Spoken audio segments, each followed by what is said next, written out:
Today I'm here to talk about cricket in Scotland.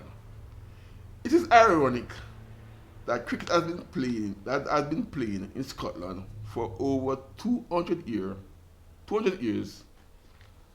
a country that is part of Britain where the game was started and still has not reached test level.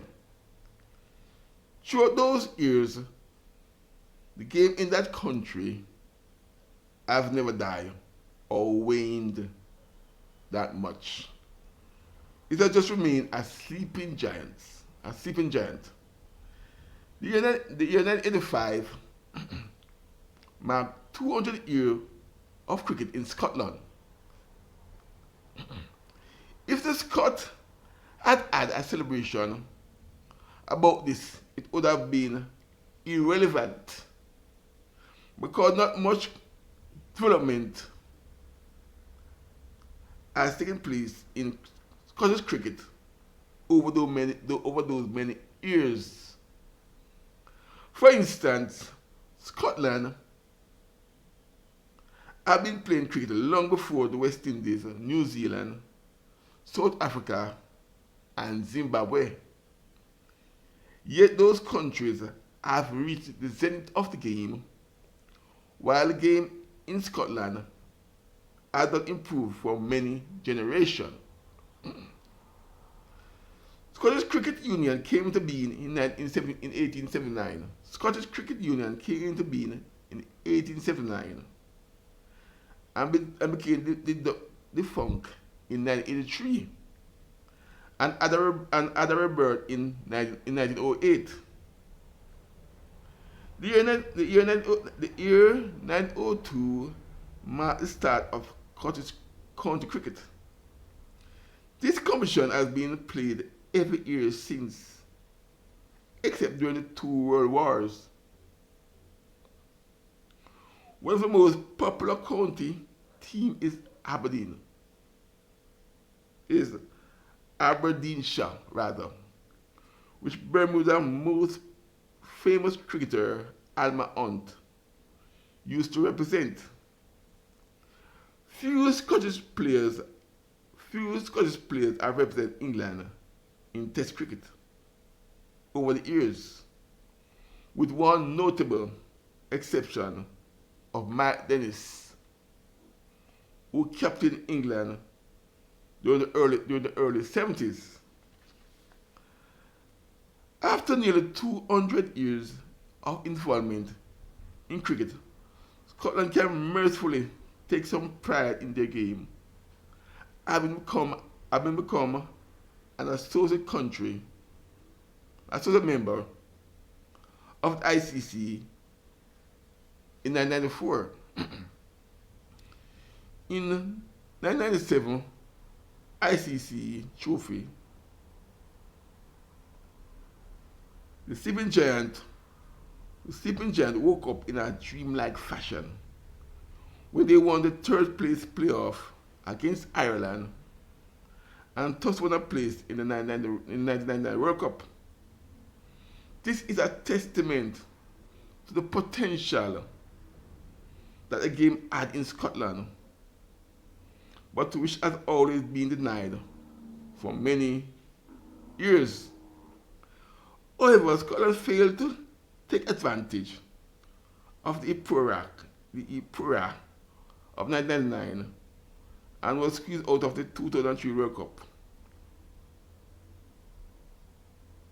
In 2018 rather, Scotland pulled off a sensational victory over England in the 50-over format. Scottish coach Tony Bryan went overboard and said he wanted it to be a real booster for Scotland Test aspiration. Wait a bit, Mr. Bryan. Let's get real. This is just a one-day game. However, these enthusiastic remarks should not go unnoticed by those in the corridor of power. the ICC. If Scotland want to hasten that realization of becoming a test playing country, now is the time for them to embrace the 4-day game in their domestic league and against first class team from Australia, England, South Africa. For example, against New South Wales, Middlesex, Yorkshire, etc. Moreover, the 5-day game against England A team, England second level, Australia second level, South Africa second level. In addition, play in the English 4-day domestic league. It's a pity the ICC doesn't have that vision to encourage Scotland, to play in the English 4-day domestic competition. And also countries like Netherlands, Italy, France, Germany, to play the 4-day game against these test playing counties. Let us presume that these countries cannot compete with these with England test playing counties. Let us presume that these countries cannot compete with England with the English against English first class counties.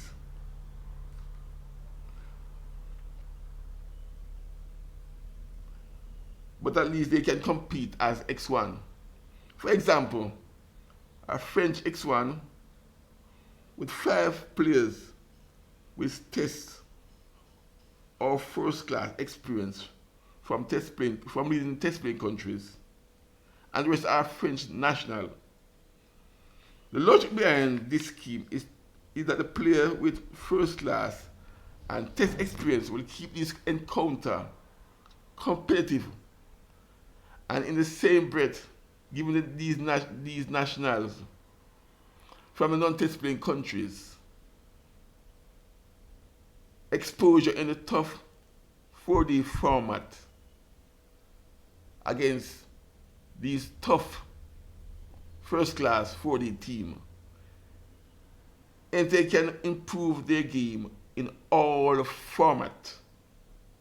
Then you can have a European Cup, which includes England, Scotland, France, Belgium, Sweden, Germany, Italy, Ireland, Portugal, and Netherlands in the 2020 and 50 over format.